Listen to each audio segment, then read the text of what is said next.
सरकार और आरबीआई की लाख कोशिशों के बावजूद रुपए की कमजोरी थमने का नाम नहीं ले रही है। अमेरिकी डॉलर के मुकाबले आज कारोबार के दौरान रुपया 63.22 के स्तर तक टूट गया।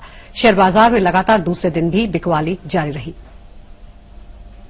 अपनी खस्ताहाली पर रुपए को रोने का अब कोई कंधा नहीं मिल रहा है। जिस जुबान के खुलते ही मार्केट कुलांचे भरता था, अब उसी प्रधानमंत्री और वित्त मंत्री के बयान को कोई तरजीह नहीं मिल रही है। शुक्रवार अगर सेंसेक्स और निफ्टी के लिए सुनामी था, तो हफ्ते का पहला दिन रुपए के लिए ब्लैक मंडे साबित हुआ।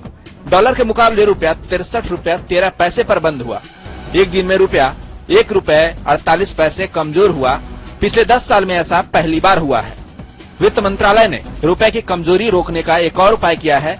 26 अगस्त से इंपोर्ट फ्री ड्यूटी वाले फ्लैट टीवी और एलईडी के आयात पर रोक लगा दी गई है। सरकार सोने और कच्चे तेल के आयात पर रोक लगाने के सारे उपाय पहले ही कर चुकी है।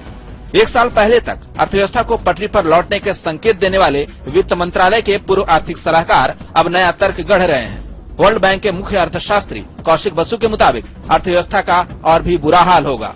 विश्व बैंक अब रुपए को थामने के लिए रिजर्व बैंक से डॉलर बेचने की सलाह दे रहा है। Newer and more experimental methods. So RBI has to take a look at that, which I was talking about, which is a strategic intervention. But these are all, central banking interventions are a very tricky matter. And we make a mistake very often by assuming that there is something which is written in stone as the right policy or the wrong policy. But there are other ways and the central bank will have to take a call on that. मुसीबत 2000 से बड़ी है।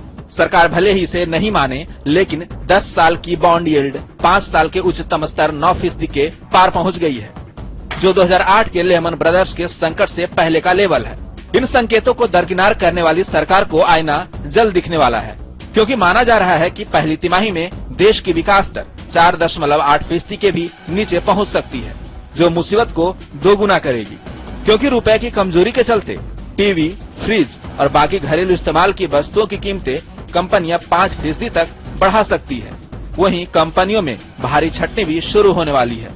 पहला संकेत Nokia की तरफ से मिल रहा है। सूत्रों के मुताबिक भारत से कंपनी कारोबार समेटने के मूड में है। पहले चरण में 2000 लोगों को नौकरी से हाथ धोना पड़ेगा। हालांकि वित्त मंत्री को थोड़ी राहत रेटिंग एजेंसी मूडीज ने दी है। एजेंसी भारत की रेटिंग को फिलहाल नहीं घटाने के मूड में है। मूडीज के मुताबिक देश के पास अभी डॉलर की कमी नहीं हुई है। इस समय दिल्ली से ऋषिकेश कुमार।